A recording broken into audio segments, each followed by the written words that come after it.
मनोज अपनी पत्नी आकांक्षा के साथ बरामदे में बैठा शाम की चाय की चुस्कियां ले रहा था और दफ्तर में बीते दिन के कुछ रोचक पल आकांक्षा को सुना रहा था। आकांक्षा भी उसके साथ अपने दिन भर के अनुभव बांट रही थी। अरेंज मैरिज और नई नई गृहस्थी के अनुभव, बहुत कुछ था दोनों के बीच साझा करने को। वाह, एक तो तुम्हारे हाथ के बने समोसे, और वे भी एयर फ्रायर में। स्वाद भी और सेहत भी। एक अच्छी पत्नी का फर्ज तुम बढ़िया ढंग से निभा रही हो। मनोज के कथन पर आकांक्षा शर्माते हुए हंसी ही थी कि तभी मनोज का दोस्त राकेश आ गया। आओ राकेश, बैठो। आकांक्षा, एक कप चाय राकेश के लिए भी ले आओ। मनोज के कहते ही आकांक्षा फुर्ती से रसोई की ओर चल दी। क्या दोस्त, मेरे आते ही भाभी को भगा दिया? खैर, अच्छा ही किया।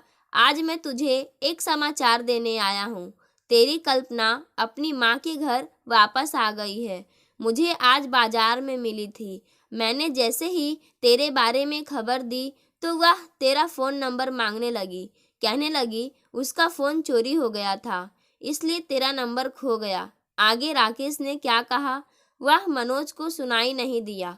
वह तो कल्पना का नाम सुनते ही अतीत की गहरी खाई में गिरता चला गया। 6 माह पहले तक इस नाम के इर्द गिर्द ही उसका पूरा जीवन सिमटा था।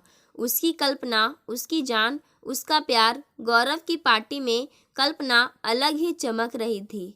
कौन था ऐसा पार्टी में जिसकी नज़र उस पर ना पड़ी हो? मनोज अपने शर्मीले स्वभाव के कारण बस दूर से ही उसे निहार कर खुश था, पर पार्टी के बाद जब पता चला कि कल्पना का घर मनोज के रास्ते में आता है तो उसे घर छोड़ने का काम उसने साहस स्वीकार लिया। कल्पना की आंखों और मुस्कुराहट में भी तो कुछ महसूस किया था उसने। रास्ते में पता चला कि कल्पना कॉलेज में पढ़ती है। मनोज कॉलेज की पढ़ाई के बाद प्रशासनिक सेवा की परीक्षा की तैयारी कर रहा था। तब तो तुम पढ़ने में बहुत तेज होगे। मुझे जो समझ में नहीं आएगा, क्या तुमसे समझने के लिए तुम्हारे घर आ जाया करूं? कल्पना ने मनोज से पूछा। जब तुम्हारा मन करे, मनोज के ने बिना देर किए कहा। आखिर अंधा क्या चाहे दो आंखें। मनोज अपने माता पिता की इकलौती संतान था। उसके पिताजी नौकरी के सिलसिले में अक्सर दौरे पर रहते थे और माँ इतनी सीधी थी कि कल्पना का घंटों मनोज के कमरे में रहना उन्हें जरा भी नहीं अखरता था। कल्पना के घर जाने में मनोज को किसी बहाने की ज़रूरत नहीं पड़ती थी, क्योंकि कल्पना की माँ अक्सर घर से बाहर रहती थी।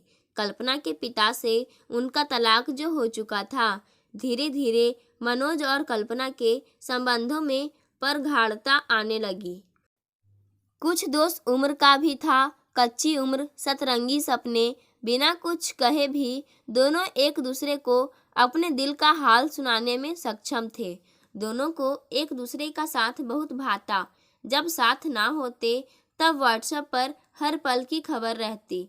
कल्पना मनोज की हर बात में अपनी हाँ मिलाती। मनोज उस नित नए कपड़े, नेल पॉलिश, लिपस्टिक, परफ्यूम इत्यादि देता रहता। यहाँ तक कि कल्पना की ऑनलाइन शॉपिंग के लिए उसे क्रेडिट कार्ड भी मनोज ने ही दिया था। इसके बदले में कल्पना ने मनोज की हर बात मानी थी। उसने कभी मनोज को स्वयं को हाथ लगाने से नहीं रोका था।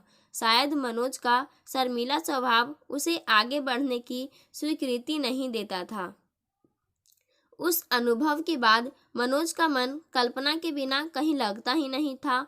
दोनों एक दूसरे के घर कमरे में एकांत तलाशते, एक दूसरे के बिना स्वयं को अकेला पाते।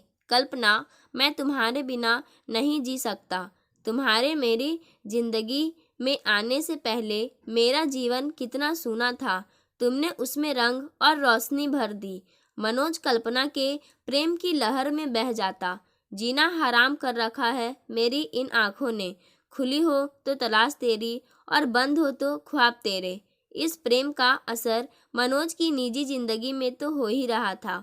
उसकी पढ़ाई पर भी असर पड़ने लगा था। उसकी प्रशासनिक सेवा की परीक्षा की तैयारी में ना तो वह लगन थी और ना ही मेहनत जिसकी ज़रूरत होती है। कल्पना की सूरत और उसके सपने कभी उसे अकेला नहीं छोड़ते। इसका नतीजा यह रहा कि वह परीक्षा में असफल रहा। अब चूंकि घर पिताजी के पेंशन पर चल रहा था, इसलिए मनोज को जेब खर्ची, क्रेडिट कार्ड इत्यादि सब बंद करने पड़े। मनोज को आज भी अच्छी तरह याद है जब उसके मित्र परीक्षा में अनुत्तीर्ण रह जाने पर अफसोस करने आए थे। सबके साथ कल्पना भी आई थी, पर उसके चेहरे पर अफसोस का कोई भाव नहीं था, बल्कि जब उसके एक मित्र ने यह कहा कि मनोज कल्पना के कारण परीक्षा में पूरी मेहनत नहीं कर सका, तो कितनी बेहयाई से हंसते हुए उसने कहा था कि वाह, एक तो फेल हो गए, उस पर तुर्रा हुआ कि इल्ज़ाम किसी और के सिर मोड़ दो। यह अच्छा है।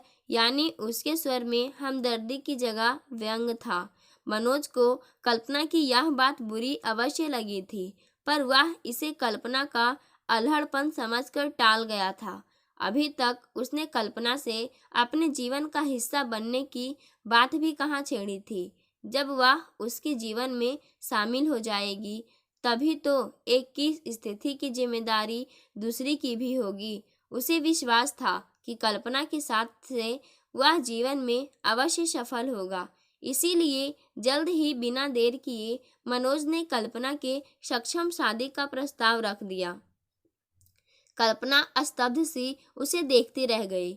फिर उसने साफ साफ कह दिया, कैसी बातें कर रहे हो मनोज? माना कि तुम मुझे अच्छे लगते हो, पर शादी की क्या ज़रूरत है? मैं तो तुम्हारी हूँ ही। पर कल्पना, ऐसे कब तक चलेगा? मेरे माता पिता मेरी शादी की सोचेंगे और आखिर तुम्हारी माँ भी कब तक इंतज़ार करेगी? उन्हें भी तो तुम्हारी शादी की चिंता होगी। मैंने सोचा है कि कोई छोटी मोटी नौकरी तो मुझे मिल ही जाएगी। पिताजी ने एक जगह बात चलाई है, छोटी ही सही पर गृहस्थी का बोझ मैं उठा लूँगा। छोटी मोटी नौकरी समझने की कोशिश करो मनोज। पैसे के बिना जीवन क्या है? देखो, आजकल तुम ना तो मुझे कोई उपहार दे पाते हो और ना ही मेरी खरीदारी करा पाते हो। ऐसे में भला शादी की कैसे सोच सकते हो? वैसे भी शादी का मतलब है खाना पकाना, घर संभालना, बच्चे पैदा करना और फिर उनका पालन पोषण और भविष्य की चिंता में घुलते रहना। बदले में एक ढरे की जिंदगी। मुझे इन सब से चिढ़ है। मैं एक स्वतंत्र विचारों की लड़की हूँ। मेरी माँ को ही देख लो, आज अकेले कितनी प्रसन्न और मस्त है। मैं भी वैसा ही जीवन चाहती हूँ। कल्पना के इस उत्तर ने मनोज को निरुत्तर कर दिया।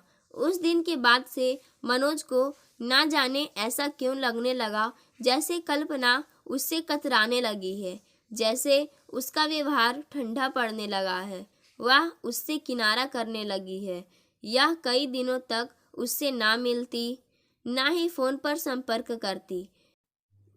कहीं टकरा जाने पर बहानों की कतार लगा देती। बस इतना ही जान पाए अपनी कल्पना को तुम मनोज। मैं तुम्हें कैसे भूल सकती हूँ? मैं स्वयं को भूल सकती हूँ, पर तुम मेरी हर सांस में बसते हो। बात इमोशनल ब्लैकमेल तक पहुँच जाती। मनोज पूछना चाहता कि इतना चाहत है तो छलकती क्यों नहीं है तुम्हारे चेहरे पर डरता था कि कहीं बात साफ करते करते वह कल्पना को खो न बैठे। उसे इंतजार मंजूर था, पर अपने सुनहरे स्वप्नों की उड़ान में दरार नहीं। कल्पना को पाने से पहले मुझे जीवन में कुछ और बुलंदियां भी हासिल करनी होगी। यही सोच उसने एक बार फिर प्रशासनिक सेवा की परीक्षा की तैयारी शुरू कर दी। अब की बार उसने शुरू से ही पूरा परिश्रम करने की ठानी थी। कभी कभार फ़ोन पर कल्पना से बात कर वह स्वयं को हल्का महसूस कर लेता था। फिर एक दिन कल्पना ने बताया, मैं अपने मामा के घर जा रही हूँ, तो मनोज भड़क गया। तो कल्पना बोली, तुम यूं परेशान हो रहे हो जैसे मेरी शादी हो रही है। तुम क्या समझते हो मैं तुम्हारे बिना खुश रह सकूंगी? पर मैं यह सब तुम्हारे लिए कर रही हूँ। मेरे यहाँ रहते तुम पढ़ाई में मन नहीं लगा पाओगे। यह हमारी परीक्षा की घड़ी है मनोज, इसमें हमें पास होकर दिखाना है। बड़ी मुश्किल से मनोज का मन शांत हो पाया था। कल्पना के जाने के बाद सुहावना मौसम भी बोझिल लगता, मानो अंदर का बोझापन बाहर की रौनक पर हावी हो गया हो। लेकिन समय अपनी गति कब छोड़ता है। परीक्षा की तारीख पास आ रही थी। किसी तरह मनोज ने अपना ध्यान पढ़ाई में लगाया, पर कल्पना के पत्र का इंतजार उसे रोज रहता। अंततः 3 महीने बाद उसका पत्र आया। पत्र में कल्पना की मजबूरियों का बखान था। मनोज के बिना वह कितनी अधूरी थी, कितनी तन्हा। कल्पना की तड़प पढ़कर मनोज की आंखें भर आई कि क्यों वह बार बार कल्पना के प्यार पर अविश्वास की परत चढ़ा देता है। हर किसी का प्यार करने और जताने का ढंग अलग अलग होता है। और फिर कल्पना एक लड़की है, कुछ शर्म कुछ हया उसके व्यक्तित्व का हिस्सा है। जरूरी तो नहीं हर बात कही जाए, कुछ महसूस भी की जाती है। एक सच्ची प्रेमिका पाकर वह स्वयं को धन्य मान रहा था। परीक्षा समाप्त हो गई। कुछ ही समय बाद परिणाम भी आ गया। इस बार माँ पिताजी की प्रसन्नता का ठिकाना नहीं था।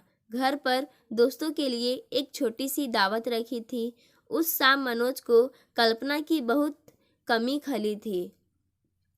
वह कल्पना को यह खुशखबरी स्वयं सुनाना चाहता था। उसके चेहरे की खुशी को वह अपनी आंखों से देखना चाहता था। फोन पर खबर देकर वह इस दृश्य को खोना नहीं चाहता था। मनोज ने गौरव से कल्पना का पता मांगते हुए, जो उसके अलावा कल्पना का भी दोस्त था, कहा, यार कल्पना को यह खुशखबरी दे दूं। सच कहूँ तो मैं उससे शादी करना चाहता हूँ। हम दोनों ने अलग रहकर बहुत कठिन परीक्षा दी है। यह त्याग उसने मेरी सफलता के लिए दिया, और अब जब मैं अपने पैरों पर खड़ा हूँ तो अरे मनोज, तुम्हारे जैसा सुशील और लायक लड़का कल्पना जैसी तितली के जाल में फंस जाएगा, यह तो मैं सोच भी नहीं सकता था। कल्पना जैसी लड़की सैर सपाटे के लिए ठीक है, पर शादी के लिए नहीं। क्यों? अपने पैरों पर खुद कुल्हाड़ी मार रहा है।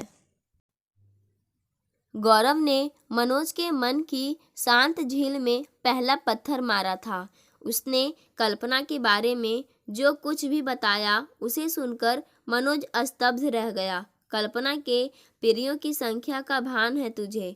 आए दिन वह किसी न किसी से रास लीला रचा रही होती है। उसकी माँ भी तो वैसी ही है। और फिर आगे कुछ कहने के बजाय गौरव हंसने लगा। मनोज की नायिका अचानक खुल नायिका बना दी गई थी। उसके मन में उथल पुथल मची थी कि क्या सच में वह बेवकूफ़ बन रहा था, या कल्पना जैसी प्रेमिका के कारण गौरव उससे जल रहा था। उसका मन बेचैन हो उठा था।